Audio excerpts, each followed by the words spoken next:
446장입니다.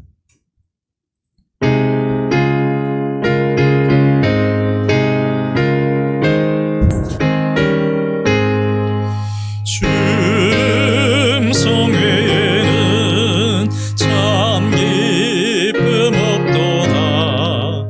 날 사랑하신 주 늘 계시옵소서. 기쁘고 기쁘도다. 항상 기쁘도다. 나 주께 왔사오니 복 주옵소서. 나 주께 왔으니 복 주시옵소서. 주 함께 계시면 큰 시험이네. 기쁘고 기쁘도다. 항상 기쁘도다. 나 주께 왔사오니 복 주옵소서. 주 떠나가시면 내 생명 헛되네. 기쁘나 슬플 때 늘 계시옵소서. 기쁘고 기쁘도다. 항상 기쁘도다. 나 주께 왔사오니 복 주옵소서. 그 귀한 언약을 이루어 주시고 주 명령 따를 때 늘 계시옵소서. 기쁘고 기쁘도다. 항상 기쁘도다. 나 주께 왔사오니 복 주옵소서.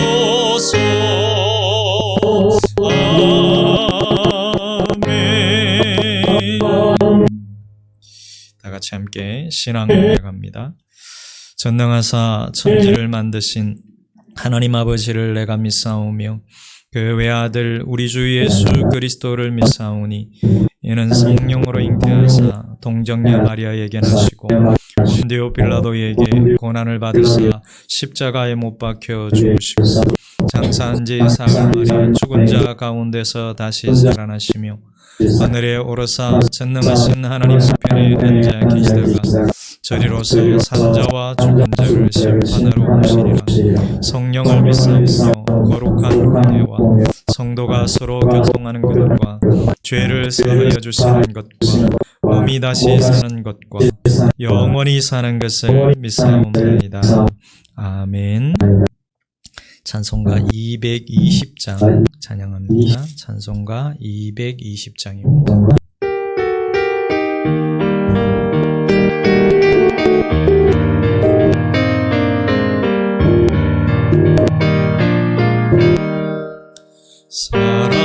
사랑하는 주님 앞에 형제 자매 한자리에 계시는 애 생각하며 즐거운 찬송 부르네.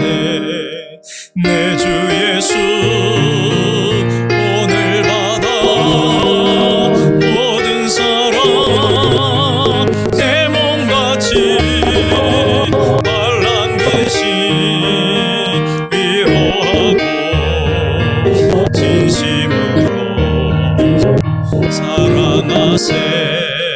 사랑하는 주님 앞에 온갖 충성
마음으로 준행하세. 아멘. 다 같이 말씀에 결단합니다. 주의 말씀은 내 인생의 빛입니다. 주의 말씀은 내 삶을 변화시킵니다. 오늘도 주의 말씀에 마음에 합니다. 말씀하여 주옵소서. 듣고 깨닫고 말씀대로 살겠습니다. 아멘. 사무엘하 구약성경 사무엘하 19장 11절부터 23절까지 말씀입니다.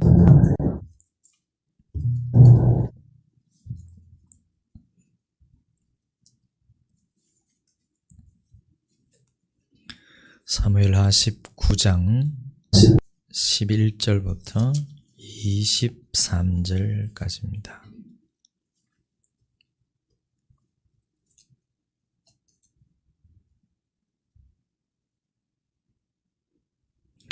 다 같이 함께 공부합니다. 다윗 왕이 사독과 아비아달 두 제사장에게 소식을 전하여 이르되 너희는 유다 장로들에게 말하여 이르기를 왕의 말씀이 온 이스라엘이 왕을 왕궁으로 들어모셔오자 하는 말이 왕께 들렸거늘 너희는 어찌하여 왕을 궁으로 모시는 일에 나중이 되느냐. 너희는 내 형제요 내 고륙이거늘 너희는 어찌하여 왕을 도로 모셔오는 일에 나중이 되리요 하셨다 하고 너희는 또 아마사에게 이르기를 너는 내 고륙이 아니냐. 내가 요압을 이어서 항상 내 앞에서 지휘관이 되지 아니하면 하나님이 내게 벌 위에 벌을 내리시기를 바라노라 하셨다 하라 하여 모든 유다 사람들의 마음을 하나같이 기울게 하며 그들이 왕께 전가를 보내어 이르되 당신께서는 모든 부하들과 더불어 돌아오소서 한지라. 왕이 돌아와 요단에 이르매 유다 족속이 왕을 맞아 요단을 건너가게 하려고 길갈로 오니라. 바후림에 있는 베냐민 사람 게라의 아들 시므이가 급히 유다 사람과 함께 다윗 왕을 맞으러 내려올 때에 베냐민 사람 1000명이 그와 함께하고 사울 집안의 종 시바도 그의 아들 15과 종 20명과 더불어 그와 함께하여 요단강을 밟고 건너 왕 앞으로 나아오니라. 왕의 가족을 건너가게 하며 왕이 좋게 여기는 대로 쓰게 하려 하여 나룻배로 건너가니 왕이 요단을 건너가게 할 때에 게라의 아들 시므이가 왕 앞에 엎드려 왕께 아뢰되 내 주여 원하건대 내게 죄를 돌리지 마옵소서. 내 주 왕께서 예루살렘에서 나오시던 날에 종의 패역한 일을 기억하지 마시오며 왕의 마음에 두지 마옵소서. 왕의 종 내가 범죄한 줄 아옵기에 오늘 요셉의 온 족속 중 내가 먼저 내려와서 내 주 왕을 영접하나이다 하니 스루야의 아들 아비새가 대답하여 이르되 시므이가 여호와의 기름 부으신 자를 저주하였으니 그로 말미암아 죽어야 마땅하지 아니하니까 하니라. 다윗이 이르되 스루야의 아들들아 내가 너희와 무슨 상관이 있기에 너희가 오늘 나의 원수가 되느냐. 오늘 어찌하여 이스라엘 가운데서 사람을 죽이겠느냐. 내가 오늘 이스라엘의 왕이 된 것을 내가 알지 못하리오 하고 왕이 시므이에게 이르되 네가 죽지 아니하리라 하고 그에게 맹세하니라. 아멘. 네, 우리 계속 이어서 사무엘서 이야기를 하고 있습니다. 오늘 77번째 사무엘서 이야기인데요. 지난주에 이야기했던 이 줄거리를 간단하게 이야기를 하면 이렇습니다. 다윗이 압살롬이 죽었다는 소식을 듣지요. 다윗이 간절하게 바랬던 소식은 반역자였음에도 불구하고 아버지로서 아들 압살롬이 살아서 돌아오기를 그렇게 바랐습니다. 그래서 간곡하게 이 부탁의 명령을 내렸었죠. 제발 죽이지 말라. 살려서 데리고 오라. 그렇게 얘기를 했는데 결국에는 압살롬이 요압의 손에 죽게 됩니다. 그래서 슬픔에 잠겨서 방으로 들어가서 압살롬의 이름을 부르면서 큰 소리로 그렇게 울지요. 이런 다윗에 대한 이야기가 알려지게 되면서 백성들과 다윗의 군대들은 조용히 성으로 들어오게 됩니다. 승리한 군대임에도 불구하고 마치 패잔병처럼 조용하게 성으로 들어오게 되었던 거죠. 그러자 장군 요압이 다윗에게 화를 냅니다. 그 화를 내면서 당장에 일어나서 나가서 백성들의 마음을 위로하십시오. 만약에 위로하지 않으면 다윗을 버리겠다고 협박성 조언을 하는 겁니다. 왕으로서 일을 하십시오. 지금 이미 아들은 죽었는데 왕으로서 일을 하지 않으면 안 됩니다. 그래서 그 권력을 가진 요압이 다윗에게 협박성 조언을 그렇게 하지요. 그러자 요압의 말에 다윗은 그 조언을 받아들입니다. 왕의 임무를 감당했고 백성들은 다윗을 다시 왕으로 모실 그런 계획을 세우게 되죠. 자, 이제는 다윗이 왕궁으로 돌아갈 준비를 합니다. 요압의 협박성 조언에 압살롬의 죽음은 압이 다윗의 마음에 묻고 다시 이스라엘의 왕의 모습으로 돌아왔는데 다시 예루살렘으로 돌아갈 그 계획을 세우게 됩니다. 환궁을 눈앞에 두고 다시 권력을 잡기 위해서 행동에 착수한 것입니다. 다윗은 이스라엘 사람들이 자신을 다시 왕으로 세우려는 것을 알고 자신도 예루살렘에 남아있는 사독과 아비아달 이 제사장에게 연락을 해서 유다 장로들에게 왜 너희들은 왕을 왕궁으로 모시는데 다른 지파 이스라엘 이게 남과 북으로 나뉘어져 있었거든요. 그래서 북이스라엘 쪽에 있는 그 사람들보다 늑장을 부리느냐라고 하면서 자신을 왕으로 모시는 일에 유다 지파가 적극적으로 좀 나서줄 것을 다윗이 촉구하고 있습니다. 왜냐하면 유다 지파는 다윗이 속한 지파잖아요. 그리고 처음으로 다윗을 왕으로 섬긴 지파예요. 다윗이 왕으로 시작할 때는 사실은 전체 국가의 왕으로 시작하지를 못했습니다. 유다 지파의 왕으로 시작을 한 거죠, 사실상. 하지만 이 다윗의 권력의 핵심이라고 할 수 있는 유다 지파 사람들이 어떻게 했어요? 다윗을 배반해 버렸습니다. 다윗을 배반해 버리고 압살롬을 왕으로 섬김으로써 반란의 진원지고 핵심 세력이 되어 버린 거죠. 압살롬도 역시 유다 지파잖아요. 그러니까 이 유다 사람들이 다윗을 등지고 압살롬을 따라버렸다는 거죠. 그 반란의 핵심 세력이 되어버렸습니다. 다윗은 이런 유다 지파를 처벌할 것인지 아니면 용서할 것인지를 결정해야 했어요. 그래서 유다의 장로들에게 유다와 자신은 우리는 고륙지친이 아니냐, 이 고륙지친이라는 것을 강조하면서 자신을 다시 왕으로 섬길 것을 촉구합니다. 여기서 유다 지파에게 고륙지친이라고 이 말을 사용한 것은 같은 지파라는 의미도 있지만은 한 형제이고 한 핏줄이기 때문에 이전 일에 대해서는 내가 책임을 묻지 않을 것이고 앞으로 그렇게 같이 잘 지내보자라는 그런 의미를 담고 있는 겁니다. 다윗은 자신에게 반역을 일으킨 유다를 다시 자신의 편으로 삼기 위해서 지금 유화 정책을 쓰고 있는 거예요. 만약 이 상황에서 다윗이 유다에게 압살롬을 지지한 책임을 묻고 피해 복수를 선언해버리면 어떻게 될까요? 유다가 반감을 갖게 될 것이고 혹시 다른 왕을 선택해버릴 수도 있다는 거예요. 그러면 또다시 유다의 굴복을 받아내기 위해서 뭘 해야 됩니까? 이 피해 전쟁을 해야만 했던 거죠. 그래서 다윗은 압살롬의 군대 장관이었던 누구를 부릅니까? 아마사를 불러요. 그 아마사를 불러서는 야, 우리가 고륙이 아니냐. 우리는 고륙지친이잖아. 그러면서 엄청난 제안을 해버립니다. 요압 장군을 대신해서 아마사에게 군대 장관이 되어달라고 말을 해요. 다윗은 자신의 말이 진실하다는 것을 보여주기 위해서 아마사 앞에서 하나님의 이름으로 저주 맹세까지 합니다. 사실 아마사는 어떤 사람이냐면은 다윗의 또 다른 누이 아비갈의 아들이었거든요. 그러니까 요압과는 어떤 사이냐면은 사촌지간이에요. 그야말로 고륙지친입니다. 피로 맺어진 사람들이죠. 그리고 현재 유다 지파와 예루살렘의 군권을 쥐고 있는 인물로 보입니다. 그래서 아마사는 아마사 나름대로의 엄청난 권력을 지금 쥐고 있는 거죠. 그런데 다윗이 그 아마사를 선택하는 겁니다.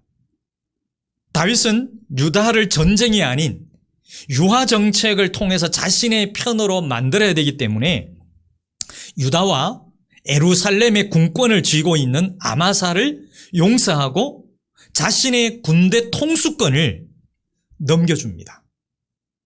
그래서 유화 정책을 펴므로서 무력 충돌 없이 예루살렘에 입성하려고 하는 거지요.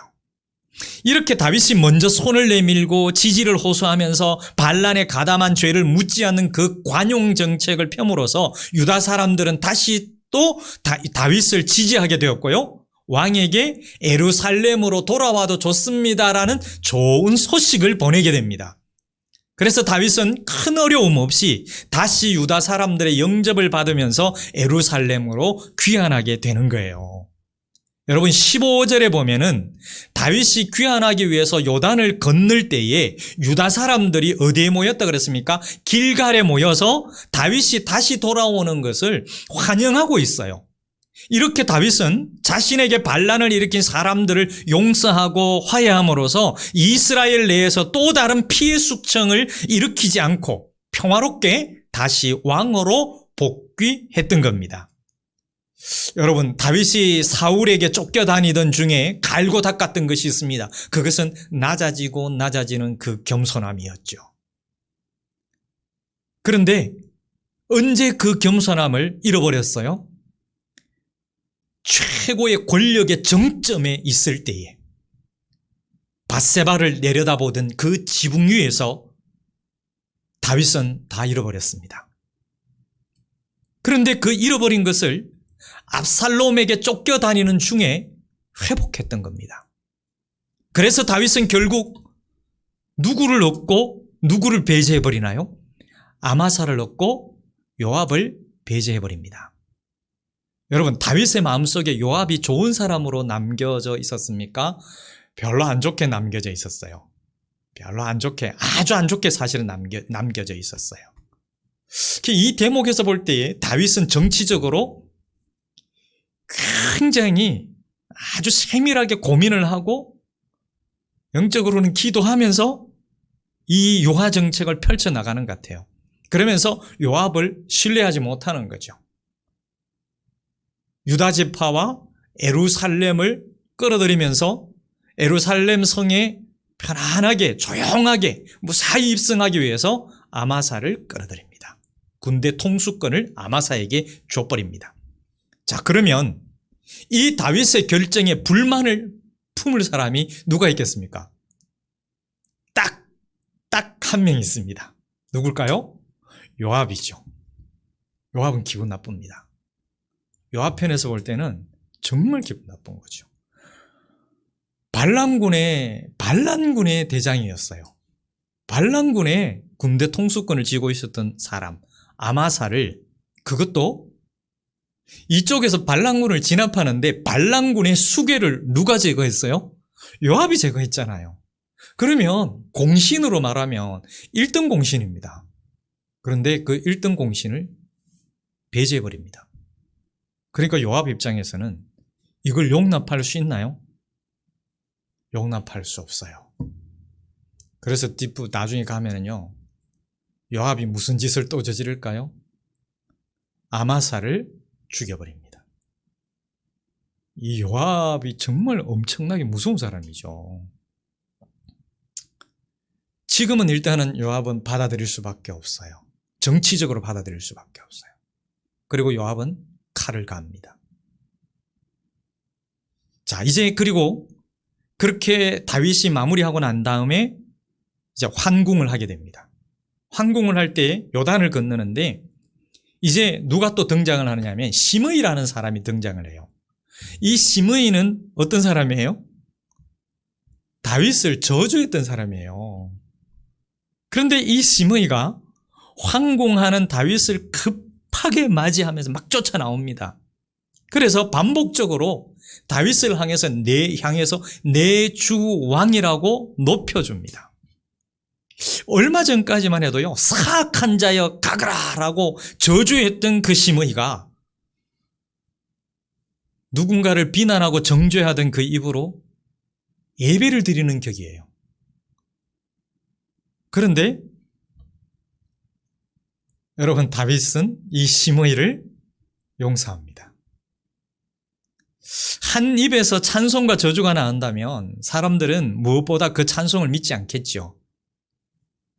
다윗도 사실은 시므이를 신뢰한 것은 아니죠. 이 정치적으로 시므이를 사실은 용서할 수밖에 없습니다. 그래서 다윗은 시므이를 죽이지 않아요. 이런 상황에서 다윗의 충직한 신하로 불리는 아비새라는 사람이 있었습니다. 이 아비새는 또 어떻게 조언을 할까요? 시므이가 다윗을 저주했던 것을 언급합니다.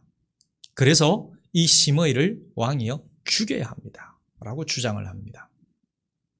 그리고 다윗을 여호와의 기름 부음 받은 자라고 표현을 함으로써 다윗을 저주한 것이 다윗뿐만이 아니라 다윗을 선택하신 여호와께 대한 불경죄라는 것을 밝혀줌으로써 시므이를 죽일 정당한 죄목을 찾은 것이죠. 죽여도 되고 죽여야 된다는 겁니다. 그렇습니다. 사람을 저주하거나 비방한 것은 죽을 죄가 아니라 할 수 있지만 여호와를 비방하거나 여호와를 저주했다면 이건 죽을 죄이기 때문에 그렇습니다. 이에 대해서 다윗은 아비새에게 이것은 개인적인 일이니까 상관하지 말라. 그러면서 오히려 아비새에게 너 그러면 나의 대적자가 된다. 그냥 내가 하는 대로 따라오너라. 그렇게 이야기를 해요. 다시 이스라엘의 왕이 된 이 좋은 날에 사람을 죽이는 일을 행하지 않을 것이며 자신은 시므이를 죽이지 않겠다고 맹세합니다. 시므이 편에서 사죄와 다윗 편에서 용서와 이것은 사죄와 용서 이것은 진심 어린 사죄, 진심 어린 용서가 아니었습니다. 일종의 정치적인 행동들이었습니다. 시므이는 사람들을 몇 명을 데리고 왔다 그랬습니까? 1000명의 사람을 끌고 왔다 그랬습니다. 그러면서 자기의 세를 과시했습니다. 만약에 어쩌면 혼자 왔다면은 못 살려주었을 수도 있습니다. 안 살려주었을 수도 있죠. 그런데 1000명이라는 그 세력을 과시했습니다. 그러면서 자신을 용서해달라고 말하고 있고요. 힘에서 열세예요. 더 이상 피 흘리는 싸움을 할 수 없는 다윗 입장에서는 선택의 여지가 없습니다.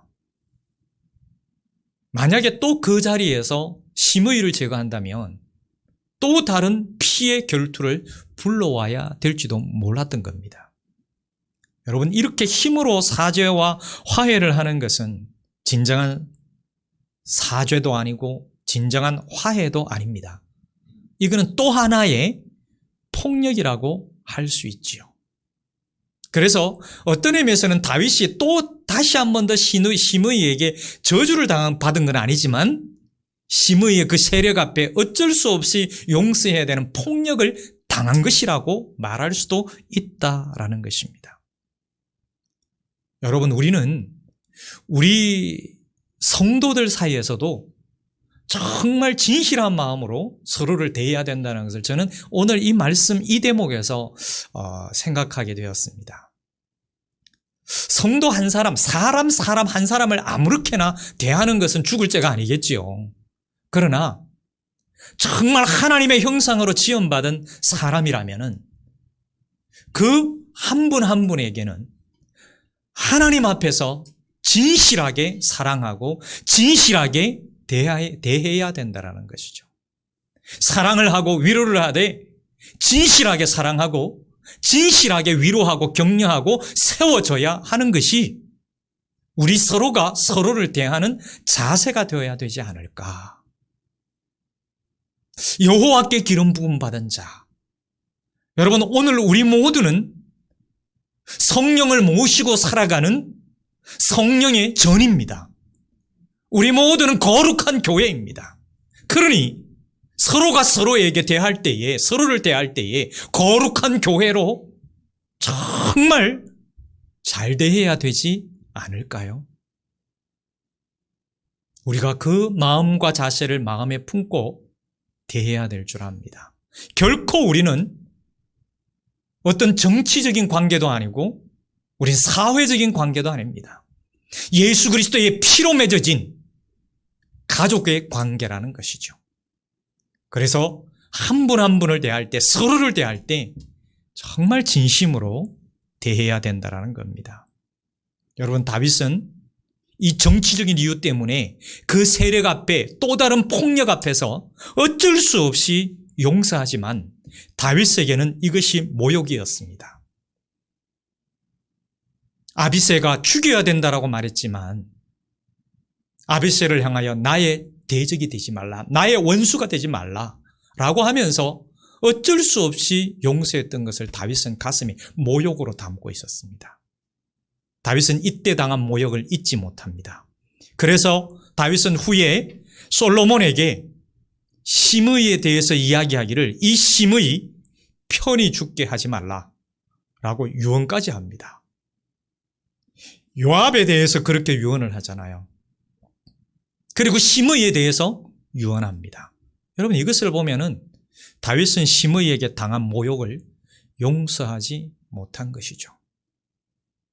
다윗은 심의가 진심으로 사죄한 것이 아니라는 것을 알았다라는 거죠. 그래서 심의에 대한 다윗의 용서의 모습은 참 귀했지만은, 용서 모습 그 자체는 귀했지만 온전하지는 않았다라고 할 수 있겠습니다. 하나님의 왕되심이 아니라 자신의 왕됨으로 인한 용서였고, 오늘 말씀을 자세히 읽어보면 오늘이라는 단서가 붙은 용서였어요. 다윗 나름대로 오늘이라는 말을 썼다라는 겁니다. 그리고 심의가 죽지 않으리라는 다윗의 맹세는 그가 사는 날까지만 유효했습니다. 결국 그 맹세는 지켜지지 않았죠. 이런 다윗의 행동에 대해서 옳다 그르다를 쉽게 판단하기는 어렵습니다. 자신의 화해의 손짓에 응해주는 사람에게는 용서와 자비를 보여주지만 자신의 힘으로 누르며 화해를 강요하는 사람에게는 모욕감을 느끼는 다윗의 그 모습에서 사실 여러분, 우리의 모습을 발견할 수 있지 않습니까? 그리고 진정한 화해와 용서가 무엇인지 고민하게 됩니다. 사랑하는 여러분, 그리스도인의 말은 우리 마음에 심겨진 말씀에 대한 반영입니다. 말씀이 제대로 심겨지면은 성령의 열매를 맺는 것처럼 우리 속에서 나오는 말이 그 말씀의 반영으로 나오게 되는 거지요. 말씀이 많이 심겨지고 말씀이 많이 소화될 때에 그것이 내 속에 체질화가 되고 내면화가 되어갈 때에 결국 나로부터 나오는 말들은 주님의 말이 나오게 되는 거죠. 하나님의 관점의 말들이 나오게 되는 거죠. 그래서 진정한 그리스도인의 말은 하나님의 말씀을 반영하는 것이라고 할 수 있겠습니다. 그러나 말씀을 들음에도 불구하고 그 말씀이 우리 속에 들어가 내면화가 되지 않고 체질화가 되지 않을 때에는 내 속으로부터 나오는 것이 말씀과 상관없는 것들이 나올 수 있습니다. 마치 갈라디아서 5장 22절 23절에서 말씀하는 성령의 열매를 거꾸로 뒤집어서 얘기했던 것처럼 엉뚱한 것들이 내 속으로부터 터져 나올 수 있는 거지요. 그래서 우리의 말은 우리 안에 무엇이 있는지를 그대로 보여주는 것입니다. 여러분, 속을 알 수 없는 사람과 만나는 일은 편한가요? 괴로운가요? 여러분, 인간관계에서 정말 힘들고 어려운 게 뭐냐면은 속을 알 수 없는 사람과 만나는 일입니다. 말의 숨은 의도를 파악해야 하는 관계는 정말 피곤하기 그지없지요.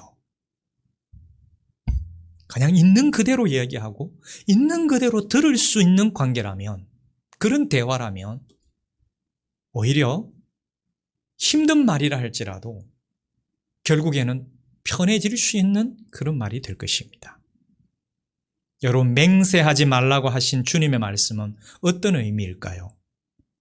맹세하지 않아도 그 말을 신뢰할 수 있는 사람이 되라는 의미가 아니겠습니까? 그리스도인에게 말의 진실성이 그토록 중요한 이유는 뭐냐면은 그리스도인이 말의 진실성을 잃어버릴 때에 우리 안에 있는 말씀도 힘을 잃어버리기 때문에 그렇습니다. 그러나 말씀 몇 구절만이라도 우리 속에 들어와 내면화가 되고 체질화가 될 때에, 그 적은 양들이 우리 속에서 드러날 때에 그 힘은 엄청날 것입니다. 아무리 많은 말씀을 들어도 내 말이 진실성을 잃어버린다면, 내 삶이 진실성을 잃어버린다면 많이 들었고 많이 집어넣은 그 말씀도 힘을 잃어버리게 될 것입니다. 야고보서 3장 2절에는 이런 말씀이 있습니다. 믿음에 있어 온전한 사람은 곧 말에 있어 온전한 사람이다 라는 말입니다. 여러분, 이 말씀을 오늘 우리가 기억하기를 원합니다. 정치적 말, 정말 그리스도인들에게는 없어져야 되는 말이죠. 그 무슨 말이라 그러나요? 멘트하는 거. 그 입에 발린 말, 그 뭐라 그래요? 갑자기 생각이 안 납니다. 그냥 접대성 말 있잖아요. 그죠? 그런 말들보다는 정말 마음을 담은, 말에 있어 진실성을 담은 그런 온전한 사람으로 우리가 살아가야 될 겁니다. 이 시간 우리 오늘 말씀을 생각하면서 다 같이 함께 합심해서 기도하는 시간을 가지기를 원합니다. 속을 알 수 있는 사람이 되기를 기도하십시다. 맹세하지 않아도 신뢰할 수 있는 사람이 되도록 기도합시다. 말할 때마다 의도를 파악해야 되는 피곤한 사람이 되지 않도록 기도합시다. 살아있는 진실성으로 말씀의 힘을 발휘하도록 기도합시다. 믿음에 있어서 온전한 사람, 말에 있어서 온전한 사람이 되도록 기도합시다. 다 같이 함께 합심해서 기도하겠습니다. 전능하신 하나님, 사랑으로 우리를 돌보시고 은혜 가운데 오늘도 우리를 붙드셔서 귀한 주님의 말씀 앞에 우리의 마음을 열어놓고 그 말씀에 귀를 기울일 수 있도록 인도하심에 감사를 드립니다. 아버지 하나님, 믿음에 있어서 온전한 사람이 되기를 원합니다. 말에 있어서 또한 온전한 사람이 되기를 원합니다. 하나님, 내 말이 나의 삶을 증명해주고 내 말이 내 믿음을 증명해준다는 사실을 기억하면서 살아있는 진실성으로 말씀이 힘을 발휘할 수 있는 그리스도인이 될 수 있도록 인도해 주시옵소서. 단순히 살기 위해서, 단순히 위기를 모면하기 위해서 넘어가는, 내뱉는 그런 말들이 아니라 살아있는 진실성으로 우리 속에 들어온 하나님의 말씀의 힘을 드러내는 그리스도인들이 되게 하여 주시옵소서. 하나님 아버지, 말할 때마다 의도를 파악해야 되는 피곤한 사람이 되지 않도록 우리를 붙들어 주시기를 간절히 원합니다. 우리의 입술을 지켜주시기를 간절히 원합니다. 믿음을 주는 사람이 되기를 원합니다. 맹세하지 않아도 신뢰할 수 있는 사람, 그러한 그리스도인의 삶이 되기를 원하오니 성령이 우리 모두를 보살펴 주시옵소서. 우리를 통치해 주시기를 간절히 원합니다. 속을 알 수 없는 힘든 사람이 아니라 속을 알 수 있는 사람이 되기를 원합니다. 우리 속에 들어오신 그리스도를 날마다 드러내고 내 속에 살아계신 성령님을 드러내며 나타낼 수 있는, 나를 숨기면서 살아야 될 그런 필요성이 없는, 마음껏 드러내며 조용히 드러내며 풍성하게 드러내는 그러한 그리스도인들 모두가 될 수 있도록 성령님 역사해 주시기를 간절히 소원합니다. 오늘 함께하는 우리 사랑하는 모든 믿음의 가족들을 주께서 살펴주시고 하늘의 은혜와 평강으로 충만하게 채워주시기를 간절히 원합니다. 오늘 이 시간 또한 생방송으로 각 가정에서 각자의 처소에서 함께 예배하며 말씀 듣고 기도하는 백성들도 주여 기억하여 주시기를 간절히 원합니다. 우리는 몸은 멀리 있다 할지라도 마음은 함께하고 있습니다. 같은 말씀으로 같은 아버지 하나님의 말씀 마음을 가지고 기도하고 있습니다. 예배합니다. 주여 인도해 주시옵소서. 모두에게 하늘문을 활짝 열어주시기를 간절히 원합니다. 우리 주의 성령께서 모든 믿음의 가족들을 하나님 사랑하시고 지키시고 통치하여 주시옵소서. 특별히 또 내일은 추석 명절로 지킵니다. 하나님 명절 가운데서도 하나님 앞에 예배할 때에 온전히 예배하는 모든 심령들과 각 가정들 주여 받아주시고 하나님의 은혜로 덮어주시옵소서. 주 예수 그리스도 안에서 강건하고 아름다운 평강을 누리는 추석 명절이 될 수 있도록 인도해 주시며 오고 가는 그 모든 길들이 평강의 길이 될 수 있도록 인도하여 주시옵소서. 여호와는 나의 목자이십니다라고 고백하고 경험하는 귀한 명절이 되게 하여 주시옵소서. 하나님 감사합니다. 오늘도 우리와 함께 하심을 감사하며 또한 우리에게 늘 함께 하시며 복을 주시며 인도하시는 그 하나님의 사랑과 돌보심에 감사를 드립니다. 하나님 감사합니다.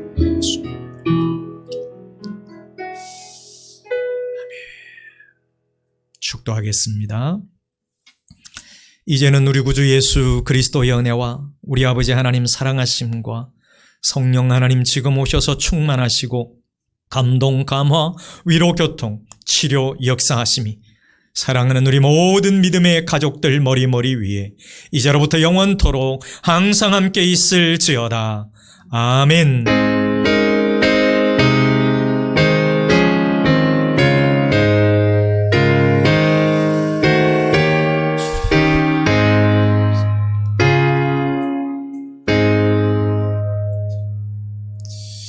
감사합니다. 수요 예배 마쳤습니다. 오늘 생방송으로 진행이 됐는데요. 각 처소에서 예배를 드리신 분들도 감사합니다. 그리고 내일 추석 명절인데 건강하고 평강이 넘치는 추석 명절이 되기를 주님의 이름으로 축복합니다. 감사합니다.